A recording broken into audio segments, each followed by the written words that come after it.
اپنی 5 چیزیں کبھی کسی سے شیئر نہ کریں۔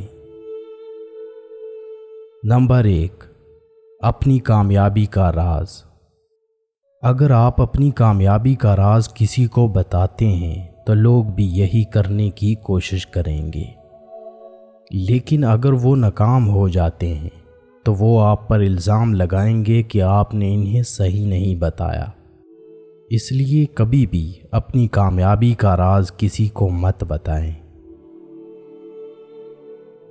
نمبر 2، اپنے مسائل کسی سے شیئر نہ کریں۔ اپنے مسائل کو بانٹنے سے ہمیں اپنا بوجھ ہلکا اور کم محسوس ہوتا ہے، لیکن اس سے مسئلہ حل ہونے کے بجائے بڑھ جاتا ہے۔ در حقیقت 70% لوگ آپ کے مسائل سن کر خوش ہوتے ہیں اور 10% لوگ واقعی پرواہ کرتے ہیں۔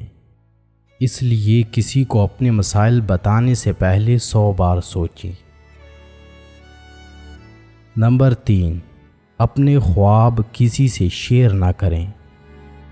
اگر آپ نے اپنی زندگی میں اپنے اہداف اور خواب پہلے ہی طے کر لیے ہیں تو سب سے بہتر یہ ہے کہ آپ اسے اپنے تک ہی محدود رکھیں، کیونکہ ان کو شیئر کرنے سے آپ کے نقطہ نظر اور آپ کے مقصد پر اثر پڑ سکتا ہے اور آپ اس پر الجھ سکتے ہیں۔ ہمیشہ یاد رکھیں کہ ہم دوسروں سے ایک جیسا مشورہ یا رائے حاصل نہیں کر سکتے، کیونکہ ہر آدمی کا نقطہ نظر ایک دوسرے سے مختلف ہوتا ہے۔ نمبر 4، آپ کتنا کماتے ہیں کبھی کسی سے شیئر نہ کریں۔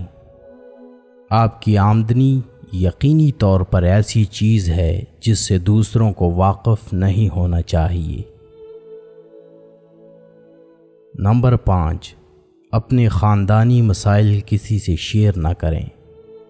کوئی بھی خاندان ایسا نہیں ہے جس میں مسائل نہ ہوں، کچھ میں بڑے مسائل ہیں تو کچھ میں چھوٹے، لیکن اجنبیوں کے ساتھ شیئر کرنے سے وہ مسائل کبھی بھی حل نہیں ہوں گے۔ آپ کو ان مسائل کے بارے میں اپنے خاندان کے افراد سے بات کرنی چاہیے۔ ان مسائل کو دوسروں کے ساتھ شیئر کرنے سے ان مسائل میں اضافہ ہو جاتا ہے۔ اس لیے ہمیشہ خیال رکھیں کہ گھر کی بات کو گھر میں ہی رہنے دیں۔